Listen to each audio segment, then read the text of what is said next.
क्या आप जानते हैं कि एक हाथी जैसे विशाल जानवर को एक पतली सी रस्सी से आप कैद कर सकते हैं। कैसे कर सकते हैं? आइए इसको समझते हैं। शुरू में हाथी का जो बच्चा है उसको जंगल से लाया गया सर्कस में, और जब लाया गया तो महावत उसको मोटी जंजीर से, लोहे की जंजीर से कैद करके रखता है, और शुरू में कई दिनों तक हाथी कोशिश करता है उस जंजीर को तोड़ने का, लेकिन हाथी का बच्चा छोटा होता है तो उस मोटी और मजबूत जंजीर को नहीं तोड़ पाता है और हाथी कैद हो जाता है।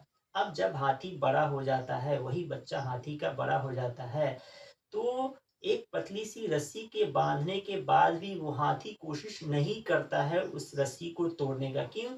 क्योंकि हाथी ने सीख लिया है, लर्न कर लिया है अपनी बेबसी को, अपनी लाचारी को, और असहाय हो गया है, विवश हो गया है, और उस पतली सी रस्सी से कैद रहता है।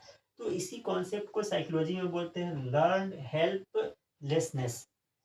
ये हमारे डेली लाइफ में भी ऐसा होता है। अच्छा, ये जो एग्जाम्पल है, ये जो एक तरह की मानसिक स्थिति है, ये इंसानों में भी हो सकता है और जानवरों में भी हो सकता है। डेली लाइफ में ये कैसे होता है? कोई बच्चा है, उससे मैथ का क्वेश्चंस नहीं हो रहा है, वो 2 बार 3 बार कोशिश करता है, मैथ के एग्जाम में फेल हो जाता है। अब वो बच्चा आने वाले टाइम में, उसके दिमाग की ऐसी स्थिति, ऐसा माइंड सेट बना लेता है बच्चा कि मुझसे ना होगा, मुझसे तो ना हो पाएगा। तो इजी चैप्टर होने के बाद भी, या इजी टेस्ट होने के बाद भी, या अच्छा टीचर मिलने के बाद भी, वो बच्चा कोशिश ही नहीं करता मैथ सीखने का। क्यों? क्योंकि वो बच्चा अपना असहाय सीख लिया, अपने आप को ये बता लिया, अपने माइंड सेट में ऐसा बना लिया है, सीख लिया है कि मुझसे होगा ही नहीं। ये डेली लाइफ में डिप्रेशन को बढ़ाता है।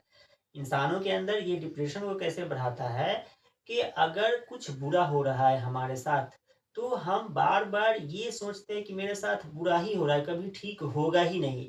तो इस वजह से, इस तरह से ये डिप्रेशन को काफी तेजी से बढ़ा सकता है। इस कॉन्सेप्ट को दिया था एक साइकोलॉजिस्ट, जिसका नाम था मार्टिन सेलिग्मैन। मार्टिन सेलिग्मैन 1960 के दशक में अपना प्रयोग किए थे कुत्तों पर।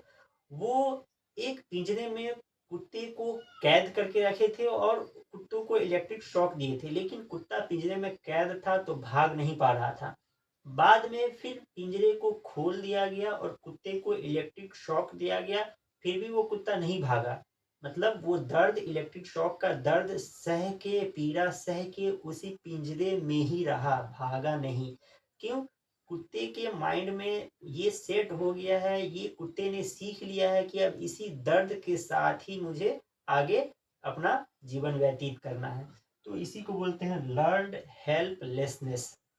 इससे बचने का क्या तरीका है? इंसान इससे कैसे बच सकता है?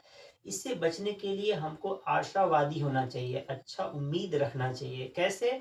जैसे फॉर एग्ज़ाम्पल, अगर आपके साथ कोई प्रॉब्लम है, कुछ बुरा हुआ है, कोई खराब स्थिति है, तो आप ये नहीं सोचिए, अपना माइंडसेट ये नहीं बनाएँ कि हमारे साथ ऐसा ही होता ही रहेगा।